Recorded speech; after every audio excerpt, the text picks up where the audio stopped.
నమస్తే welcome to our channel నేను మీ అనిల్ నరేంద్ర మోడీ పైన అయితే కల్వకుంట్ల కవిత గారు అయితే ప్రశ్నల వర్షాలు అయితే కురిపిస్తూ ఉన్నారు.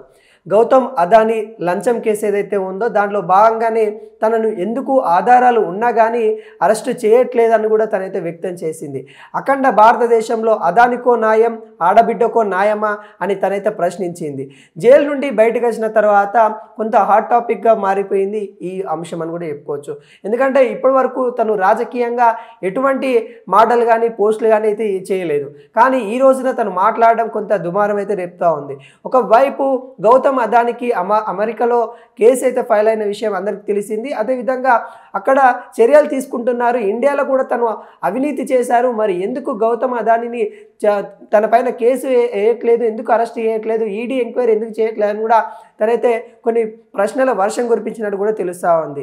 అసలు ఇంత ఈజీగా నన్ను అరెస్ట్ చేశారు, నా అక్కడ ఎటువంటి ఆధారాలు మీరు లేకపోయినా కానీ నన్ను అరెస్ట్ చేసి అమాయకంగా నన్ను జైల్లో ఉంచారు కదా, మరి ఇప్పుడు అన్ని ఆధారాలు ఉన్నా కానీ మరి అదాన్ని ఎందుకు అరెస్ట్ చేయరని కూడా తను అడగడం అయితే జరిగింది. అంటే ఏమాత్రము అక్కడ ఆడబిడ్డకో న్యాయము, ఇక్కడ అదానికో న్యాయం చేస్తూ ఉన్నారు, ఏం చేస్తూ ఉన్నారని కూడా నరేంద్ర మోడీ పై అయితే కొంత ఫైర్ అన్నట్టు కూడా తెలుస్తూ ఉంది. అదేవిధంగా ప్రధాని ఎవరైతే ఉన్నారో అదాని వైపే ఉన్నాడు, తను వాళ్ళిద్దరు భాగ్యస్వాములే ఉన్నారని కూడా తనైతే కొంత మండిపడ్డట్టు కూడా ఉంది. తర్వాత ఇంగ్లీష్లో మరో ట్విస్ట్ అయితే పెట్టడం అయితే జరిగింది. అఖండ భారత్లో సాధిస్తానని ప్రచారం చేస్తానని చివరి వరకు సెక్లిక్ న్యాయాన్ని అయితే పాటిస్తానని కూడా మండిపడ్డారు. అంటే అదానిపై చర్యలు తీసుకుంటా ఎవరు అడ్డుకున్నా ఆమె ప్రశ్నించారని కాదు, ఎవరు అడ్డుకున్నా అడ్డుకోకపోయినా నేనైతే చర్యలు తీసుకుంటానైతే చెప్పడం అయితే జరిగింది. ఢిల్లీ లిక్కర్ స్కామ్లో తిహార్ జైల్లో కవిత గారు చాలా కాలం ఉన్న రోజుల తర్వాత బెయిల్ వచ్చిన తర్వాత తను విడుదలైనప్పటి నుండి ఇప్పటివరకు అయితే రాజకీయపరమైన ఎటువంటి అంశాల్లో తలదూర్చలేదు. కొంత దూరంగా ఉన్న కల్వకుంట్ల కవిత గారు నిన్న గౌతమ్ అదానీ గురించి అయితే మరి ట్వీట్ చేసింది. అఖండ భారతదేశంలో మరి ఈ ఆడబిడ్డకో న్యాయము ఆ అదానికో న్యాయం అని కూడా తనైతే కొన్ని సెటైర్లు వేస్తూ పూర్తిగా తన ప్రశ్నల వర్షం అయితే కురిపించిన దాఖలాలు అయితే కనబడతా ఉన్నాయి. అదే సమయంలో పార్టీ కార్యాలయాలకు కూడా తను పాల్గొనలేదు, ఏం చేయలేదు, అసలు ఇంతవరకు కూడా తను ఎక్కడ ఉందనే అంశాలు కూడా ఎవరికి తెలియదు. కానీ ఇప్పుడు హఠాత్తుగా మరి అదానిపై అంశం వెలుగులోకి వచ్చిన తర్వాత నేరుగా ప్రధాని ప్రశ్నిస్తూ లేఖ రాయడం అయితే జరిగింది. అసలు ఈ లేఖ కూడా సంచలనంగా మారిపోయింది. అసలు ఏంటి అసలు దానిలో భాగంగానే అసలు లేఖ ఎందుకు రాశారనే అంశం మనం చూసినట్లయితే మరి గతంలో తనను అరెస్ట్ చేసిన సందర్భాలు కానీ తను ఎటువంటి ఆధారం లేకపోయినా కానీ నన్ను అరెస్ట్ చేశారు, కానీ ఇప్పుడు భారతదేశంలో విద్యుత్తు ఒప్పందాల విషయంలో అదాని పెద్ద ఎత్తున లంచాలు ఇచ్చినట్టు కూడా తెలుస్తూ ఉంది. లంచాలు ఇచ్చిన వాళ్ళు కొంతమంది ఉన్నారు, తీసుకున్న వాళ్ళు కూడా కొంతమంది ఉన్నారు. వాళ్ళన్ని ఆరోపణలు అయితే వస్తూ ఉన్నాయి. మరి అమెరికా కోర్టు కేసు కూడా నమోదయ్యింది. మరి మీరెందుకు మరి చేయట్లేదు? అమెరికా నుంచి తప్పుడు వార్తలు ఏదైతే తప్పుడు సంబంధించిన వాళ్ళు మార్గదర్శకాలు ఎంచుకొని మరి ఆ పెట్టుబడులు అయితే ఆకర్షించుకునేందుకు చేశారన్నట్టు కూడా ఆరోపణలు అయితే తనైతే వ్యక్తం చేసింది. అదేవిధంగా ప్రతిపక్ష నేత రాహుల్ గాంధీ అదాని అరెస్టు చేసి విచారణ చేయించాలని డిమాండ్ ఎందుకు చేస్తలేరు అన్నట్టు కూడా తనైతే చెప్పడం అయితే జరిగింది. కవిత ఇప్పుడు సైలెంట్గా బ్రేక్ చేయడము అన్యూన్యంగా మోడీతో బీజేపీతో ఏదైతే కౌంట్ డౌన్ అయిపోయిందన్నట్టు కూడా తెలుస్తూ ఉంది. అంటే తన యొక్క రాజకీయ అంశం బీఆర్ఎస్ నాయకులు కొన్ని ప్రశ్నల వర్షం కురిపించినప్పటికీ కూడా కొంతవరకు రాహుల్ గాంధీ గారు కూడా గౌతమ్ అదానీ గురించి అయితే మరి తను ప్రశ్నిస్తున్న దాఖలాలు కనబడతా ఉన్నాయి. ఎవరైనా వదిలేది లేదు. ఏదైతే విద్యుత్ కొనుగోలు సంబంధించిన దాంట్లో లంచాలు తీసుకున్న వాళ్ళని ఎవరైనా కానీ వాళ్ళని వదిలేది లేదు. ఆఖరికి తెలంగాణ సీఎం యనుమల రేవంత్ రెడ్డి అయినా కానీ తనను వదిలేది లేదు అన్నట్టు కూడా రాహుల్ గాంధీ నిన్న మాట్లాడిన ఒక ప్రెస్ మీట్లో మాట్లాడినట్టు కూడా మనం చూసాం. అంటే ఈ అంశాలన్నీ కూడా రాజకీయ దుమారం రేపుతా ఉన్నాయి. కల్వకుంట్ల కవిత గారి పైన కూడా నరేంద్ర మోడీ గారు కూడా ఫైర్ అయినట్టు కూడా తెలుస్తూ ఉంది. ఇక్కడ ఎవరైనా కానీ నాకు ఒక్కరే సమానమే, ఖచ్చితంగా ఈ రోజున నువ్వు ప్రశ్నించావని కాదు, ఈ రోజున నేను ఏదైతే చూస్తూ ఉన్నాం కాబట్టి ఖచ్చితంగా ఎవరిపైనైనా చర్యలు తీసుకుంటాం, రేపు అదాని కానీ రేపు ఎవరైనా కానీ చర్యలు తీసుకుంటామన్నాడు కూడా తను సైలెంట్గా తను ట్వీట్ చేయడం అయితే జరిగింది. అంటే ఈ సైలెంట్ బ్రేక్ అనేది మళ్ళీ పడిపోయినట్టు కూడా మనకైతే క్లియర్ కట్గా కనబడతా ఉంది.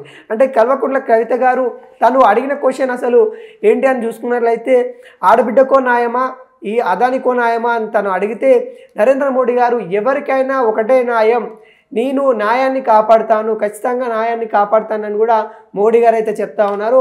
అదాని గారిని మరి అరెస్ట్ చేస్తారా అనే అంశాలను కూడా మనం చూసినట్లయితే ఖచ్చితంగా ఈ అవినీతి అమెరికాలోనే తన అవినీతి చేశారనే అంశాలు కూడా తెరపైకి అయితే వస్తూ ఉన్నాయి. మన ఇండియా సంబంధించి ఏవైతే ఉన్నాయో ఇండియా సంబంధించి కొన్ని స్టేట్ల నుండి అక్కడ అమెరికాకు సంబంధించి అంటే అక్కడ పెట్టుబడులు రాబట్టుకోవడానికి ఇక్కడ నుండి ఇక్కడ ఈ విధంగా చేస్తూ ఉన్నారు. అంటే ఇక్కడ చేయకుండా కానీ ఇక్కడ విద్యుత్ సోలార్ ప్లాంట్లు ఇక్కడ కొన్నే ఉన్నప్పటికీ కూడా అవి చాలా ఉన్నాయి, నాణ్యతంగా ఉన్నాయని కూడా తనైతే అంత పెద్దగా అమెరికా అంటే అక్కడ సంబంధించిన గవర్నమెంట్ను మోసం చేశారు అన్నట్టు కూడా క్లియర్గా తెలుస్తూ ఉంది. ఇక్కడ నుండి ధృవీకరణ పత్రాల కోసము అంటే ఇక్కడ ఇంత రన్ చేస్తూ ఉన్నాం, ఇంత బాగా ఉన్నాయని ఏదైతే రివ్యూ ఇచ్చే కార్యక్రమాలు ఉంటాయో ఇక్కడ నుండి 4 రాష్ట్రాల నుండి అయితే తనైతే తీసుకోవడం అయితే జరిగింది. దానికోసం భారీ ముడుపులు అయితే ఇవ్వడం అయితే జరిగింది అన్నట్టు కూడా ఆరోపణలు అయితే వస్తూ ఉన్నాయి. ఈ భారీ ముడుపులు తీసుకున్న వాళ్ళు ఏ రాజకీయ నాయకులైనా కానీ అంటే కాంగ్రెస్ అయినా కానీ వైసీపీ అయినా కానీ రేపొద్దున ఏ కాంగ్రెస్ బీజేపీ అయినా కానీ వాళ్ళందరికీ చట్టపరమైన చర్యలు తీసుకుంటామని కూడా నరేంద్ర మోడీ గారు అయితే చెప్పడం అయితే జరిగింది. ఈ కేసు ఒకటే అంతర్జాతీయంగా ఒక పెద్ద ఇష్యూ అయిపోయినట్టు కూడా తెలుస్తూ ఉంది. ఎందుకంటే ఒక భారతదేశానికి సంబంధించిన వ్యక్తి మరి అటు అమెరికా గవర్నమెంట్ని ఇటు ఇండియాని కూడా 2 గవర్నమెంట్ కూడా కొంత మోసం చేసినట్టు కూడా కనబడతా ఉంది. ఈ నేపథ్యంలో మరి ఏంటి అనే అంశాలపైన కూడా కొంత దర్యాప్తు అయితే చేయబడతా ఉన్నారు. కల్వకుంట్ల కవిత గారు మరి చేసిన ట్వీట్ ద్వారా కూడా కొంతవరకు అయితే దుమారం రేపుతా ఉంది. ఇప్పటివరకు కూడా తను తిహార్ జైలు నుండి బయటకు వచ్చిన తర్వాత తను ఏదైతే లిక్కర్ స్కామ్ ఆ పేరు మీద తను తిహార్ జైలుకి వెళ్ళడం అయితే జరిగింది. తర్వాత ఇప్పటివరకు కూడా బీఆర్ఎస్ సంబంధించిన కార్యక్రమాల్లో కానీ లేకుంటే బీఆర్ఎస్ సంబంధించిన ఏవైతే అంశాలు ఉంటాయో వాటిలో ఇప్పటివరకు అయితే పాల్గొనలేదు. ఇప్పుడే మరి తను ఈ ఏదైతే హఠాహుట్టిగా మరి తనైతే ట్వీట్ చేయడం అయితే జరిగింది. నరేంద్ర మోడీని ప్రశ్నిస్తూ అసలు ఏం జరుగుతూ ఉంది ఏంటి అనే అంశాలపైన అయితే తనైతే ప్రశ్నించడం అయితే జరిగింది. ఆడబిడ్డకో న్యాయము అదానికో న్యాయం అని కూడా తనైతే ట్వీట్ చేయడం అయితే జరిగింది.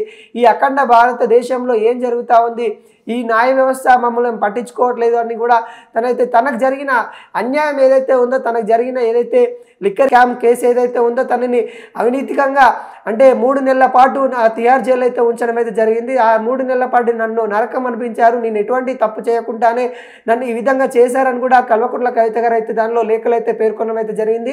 దానికి రిప్లై ఇచ్చారు నరేంద్ర మోడీ గారు అయితే ఖచ్చితంగా నేనైతే మరి ఎవరికైనా ఒకటే న్యాయము, ఇక్కడ భారతదేశంలో న్యాయాన్ని కాపాడుకుంటాము, అదానికైనా ఎవరికైనా నాకు సమానమే, ఇక్కడ నా ముందు అందరు సమానమే అన్నట్టు కూడా నరేంద్ర మోడీ గారు అయితే చెప్పడం అయితే జరిగింది. కానీ ఈ అంశము నరేంద్ర మోడీ గారు గతంలో అదానితోని కానీ లేకుంటే కొంతమంది గతంలో ఉన్న ఎవరైతే పవర్ ప్లాంట్ సంబంధించిన నాయకులు ఎవరైతే సీఎంలో ఉన్నారో వాళ్ళ అంశాల మీదకైతే తను చర్చించినట్టు కూడా తెలుస్తూ ఉంది. ఇవన్నీ కూడా ఒకే వైపు రాజకీయ వర్గాల్లో దుమారం రేపుతూ ఉన్నాయి. ఈ అంశాలన్నీ కూడా చర్యలు తీసుకోవాలి, ఈ ఎవరైతే ఉన్నారో దీని వెనకాల ఖచ్చితంగా అదాన్ని అరెస్టు చేయాలని కూడా కొంతమంది అయితే డిమాండ్ చేస్తూ ఉన్నారు. మరి ఈ కేసులో మరి గౌతమ్ అదాని మరి ఏదైతే ఆంధ్రప్రదేశ్ సంబంధించిన సోలార్ ప్లాంట్ కావచ్చు, ఇది తెలంగాణలో కొన్ని పెట్టుబడులు కావచ్చు, వేరే రాష్ట్రాలలో పెట్టుబడులు కావచ్చు ఏవైతే ఉన్నాయో వాటికి సంబంధించిన ఎంక్వైరీ చేయాలి. ఎవరైతే 7 లంచం తీసుకున్నారో ఇండియాకి సంబంధించిన వాళ్ళు, ఎవరైతే ధృవీకరణ పత్రాలు అమెరికాకి ఇచ్చారో